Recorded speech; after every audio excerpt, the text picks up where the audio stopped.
एक टंकी को नल से भरने में 5 घंटे लगते हैं और आउटलेट पाइप से खाली करने में 9 घंटे लगते हैं। यदि नल और पाइप दोनों को एक साथ खोल दिया जाता है तो टंकी को भरने में कितना समय लगेगा?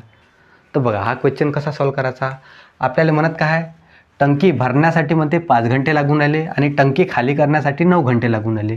तर टंकीला भरायला किती वेळ लागला असा आपल्याला क्वेश्चन विचारला. तर बघा भरण्यासाठी किती वेळ लागले? 5 घंटे लागले. ठीक आहे. खाली करण्यासाठी किती लागले? 9 घंटे लागले. म्हणजे +5 -9.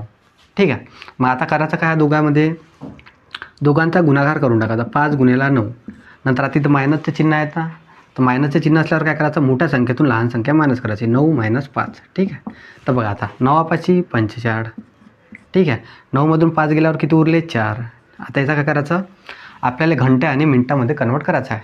ठीक आहे. तर आता करायचं 45ला आता कन्वर्ट करत बघा 4 × 1 = 4, 4 × 1 = 4, उरलं किती? 1/4. म्हणजे आपल्या इथं हे घंटे आणि हे मिनटामध्ये. आता 1/4 आहे त्याला काय करायचं? आता मिनटामध्ये कन्वर्ट करायसाठी आपण काय करतो?